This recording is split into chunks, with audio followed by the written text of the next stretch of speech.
नमस्कार, मैं नियाज खान और आप देख रहे हैं एनएमएफ न्यूज। 5 राज्यों में विधानसभा चुनाव चल रहे हैं और सभी राजनीतिक पार्टियों ने अपनी पूरी ताकत झोंक दी है। ऐसे में हर नेता जीत का दावा ठोक रहा है, लेकिन राजस्थान में राजनीतिक समीकरण कुछ और ही है और ये तय हो रहा है हनुमान बेनीवाल की वजह से, क्योंकि बीजेपी का हनुमान बीजेपी के लिए कैसे सिर दर्द बना है और कैसे हनुमान राजनीति में अपनी सफलता का लोहा मनवाते रहे हैं। देखिए इस रिपोर्ट।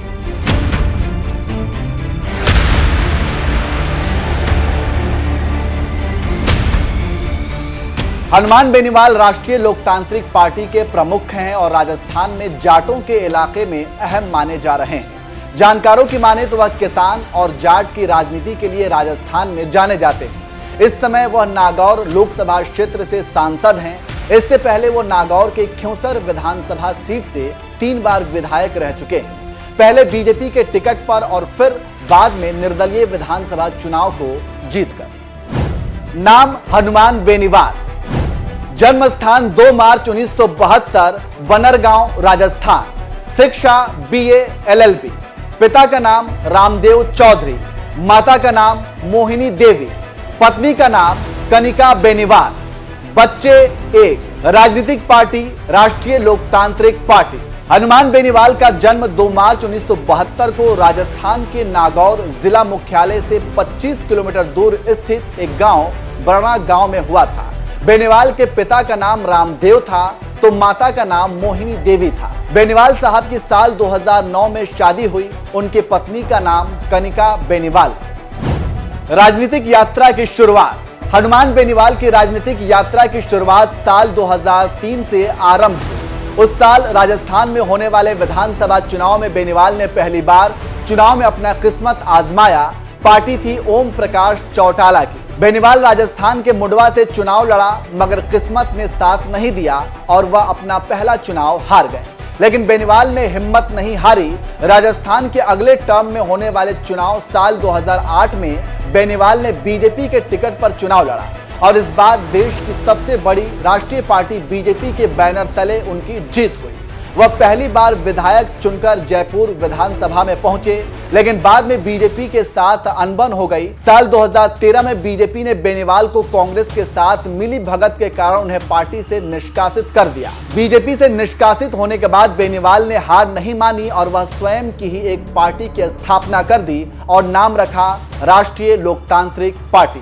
अब बेनीवाल स्वयं ही इस पार्टी के प्रमुख हैं, इसलिए बेनीवाल 2018 के राजस्थान विधानसभा चुनाव में अपनी ही पार्टी से ख्यूसर विधानसभा सीट से चुनाव लड़ा, जहां उनकी जीत हुई। इतना ही नहीं, 2018 में हुए राजस्थान विधानसभा चुनाव में कई सीटों पर बीजेपी के प्रत्याशियों के हार का एक कारण बेनीवाल भी रहा था।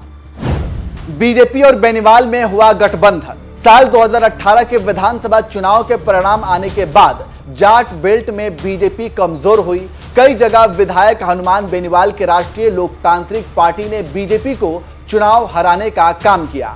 बीजेपी 2019 के लोकसभा चुनाव में ऐसा कोई रिस्क नहीं लेना चाहती थी।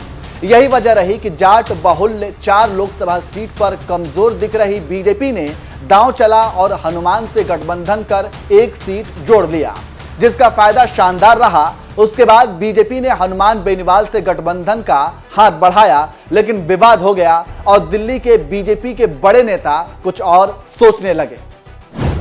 शाह चाहते थे रालोप का बीजेपी में विलय हो। राजनीतिक जानकारों की माने तो 2019 के आम चुनाव से पहले बीजेपी ने हनुमान बेनीवाल से संपर्क साधा। बीजेपी के राष्ट्रीय अध्यक्ष अमित शाह रालोपा का बीजेपी में विलय चाहते थे। पार्टी के बड़े नेताओं ने इसके लिए कोशिश भी की, लेकिन हनुमान बेनीवाल विलय के लिए राजी नहीं हुए।